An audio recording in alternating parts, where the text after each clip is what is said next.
Oh, that was supposed to be a snowflake. Hey up everybody and welcome back to Yorkshire Fab Shop.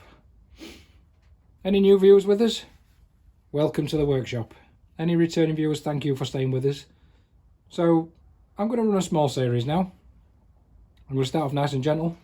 Reconditioning the equipment in my workshop. There's quite a lot that really needs some TLC. Seriously overdue some love. But we'll start nice and easy. We'll break ourselves in gently. And we're going to be looking at this Ketoner K3 bench shear. I've finally got my workshop bench finished now. Nice 10mm thick worktop, so I can actually bolt it down and use it properly. It was just bolted to a piece of I-beams, and I just used to shuffle around the floor. Used to trip over it. It was the right pain, obviously. But now I can get it properly bolted down and use it to its full capacity. Ketoner, Yorkshire brand, Sheffield built, proper sturdy bit of kit. For its size, its specs are quite impressive. It'll do 3/16 sheet, 1/4 inch strips, and 12mm rounds, 1/2 inch rounds. I've tried the strips and the sheets, and it really does do what it says it will. The area that I would like to address is the rounds cutter, the hole in the side of this. It'll do 10mm.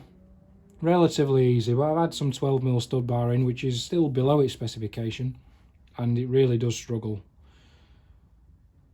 There's obviously some damage in here, whether it's on the blade or in this bushing here, I'm not sure, but that's one thing we'll investigate. Other than that, there's a lot of raggy weld. Something's been welded on here in the past, who knows what. It's been broken off and not cleaned back properly. This foot's got half of it missing. There's bits of weld everywhere that's been just torn off. Presumably were welded to a bench instead of being properly bolted down and then just ragged off when they're finished with it. Who knows, but considering the fact that it's probably been well abused in its time, the blades are in pretty good condition. There's no chips, there's no real wear, burrs, any rough spots. A little bit of wear right where you would stick anything, so as far in the throat as you can get, there is a little bit of wear in there, and that will want some tidying up, but with a bit of luck there won't need to be any regrinding, especially on this top blade, because that'll be awkward. Probably just benefit from a light polish, like rub down with a stone. Maybe we can breathe some life back into it that way. We'll get it off and have a look. Other things I'd like to do is I'd like to have a bench, something to lay the material on this side, with a couple of pegs, so I can get a nice 90-degree angle, which are removable if I want to do a long strip, because this will feed through. If I want to cut a strip that's longer than this jaw, you can feed it through, provided this overhang isn't very much, because it's got to get underneath there. Other than that, the reaction arm on the back for retaining the plates to stop them from kicking up when you're using it is, I don't know if it's been modified in the past, but the gap between the bottom blade and the underneath of that is too big. So what tends to happen is material wants to cockle over, it wants to come up at the backside, which is fine for smaller pieces because you can hold it down with your hand. But thicker pieces you can't manage, you need two hands on the arm to draw the blade down. So if I can have some adjustable, I don't know, a little T-clamp, T-screw or something on the back, so that I can wind it down onto the material and hold it nice and firm, then that's what I'll do. So right, let's get stuck in. And let's give this a bit of love.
Okay, so as you've seen, I've just finished tickling these up with the stone.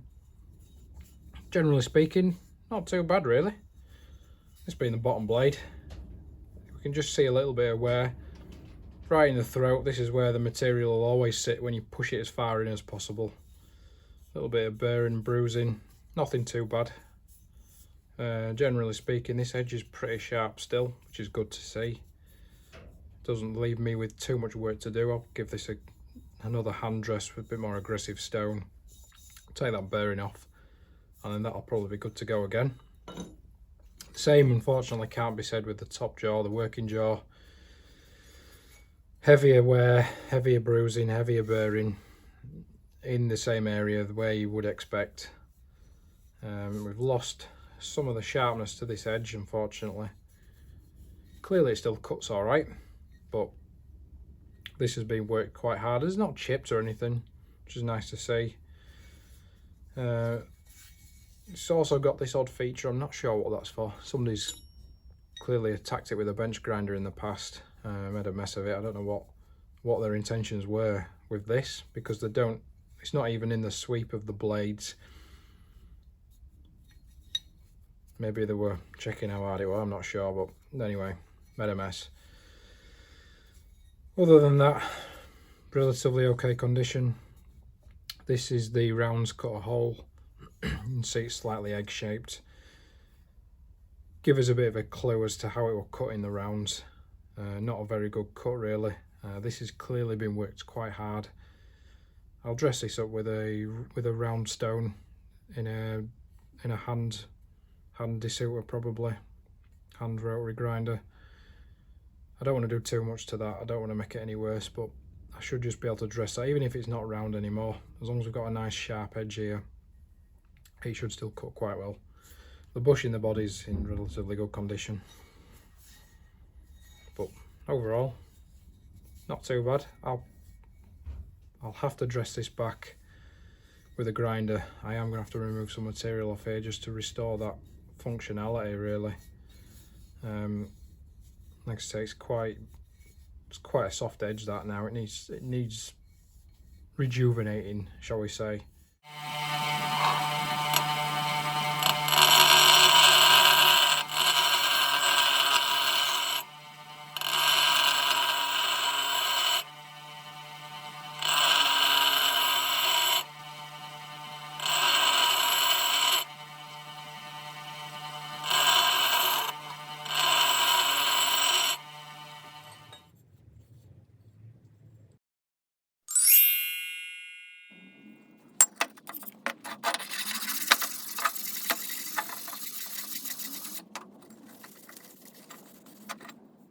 So that's where there's damage were there, and now we've got a beautiful edge on that blade. Nice and sharp. This should cut like butter now. A few little burrs, I'll just take them off.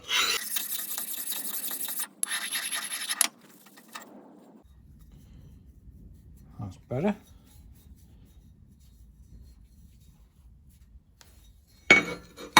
Lovely job. I'd like to do the same with this. I'm not confident on my grinding of that edge, but we could certainly give it a go. Very happy with that one.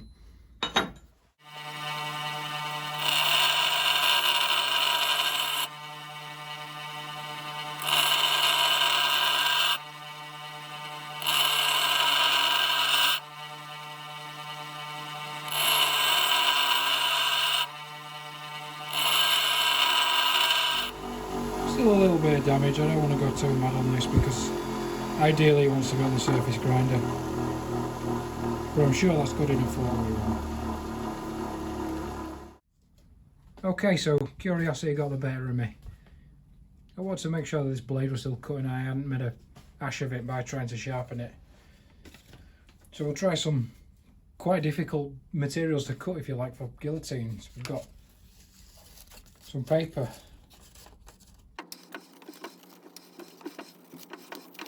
I think we can call that fine.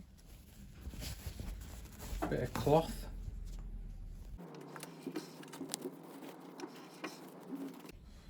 Try steel again. Should whiz through this. Lovely job.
We've got it all back together now. Thankfully, it still performs in the same way that it did earlier. We'd struggle to get a cut that good with a decent pair of scissors. The next thing I'm going to do now is manufacture this bench. This material support, it's going to sit on here. I've managed to find some of these. Now, those that paid attention in my last video, somebody might have mentioned that Whitworth and BSF were redundant, but unfortunately we've got another example of some old threads, old fasteners. So this is 3/8 Whitworth. Everything on here is Whitworth. So I've managed to find some longer ones. I'm going to cut them down and I'm going to use this fastener, this nut, so that I can clamp some material in there. So if I make a nice bend, nice 90-degree piece, probably out of some 3mm, I'll be able to drill a couple of holes in it, bend it over, and then I'll have a nice support to rest the material on. Drill a couple of holes at the back, drop a couple of fasteners in for argument's sake. Don't have to be anything special. And have a job's a good one. I weren't planning on painting it black, but typical Yorkshireman yet again. I had black paint, so black it is.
Okay, so we're not quite perfect.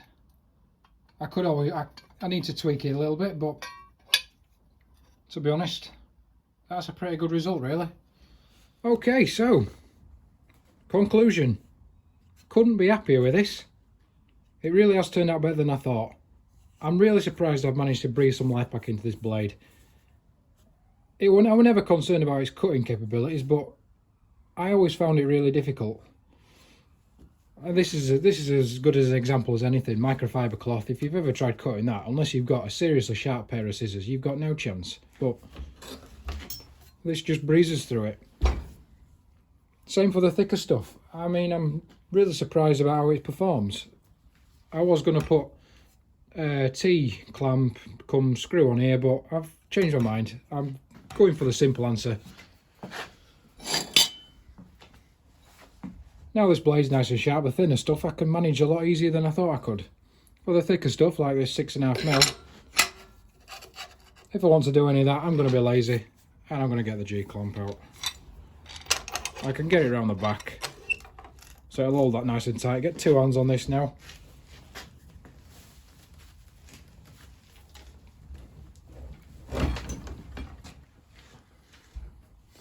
and it absolutely breezes through that now.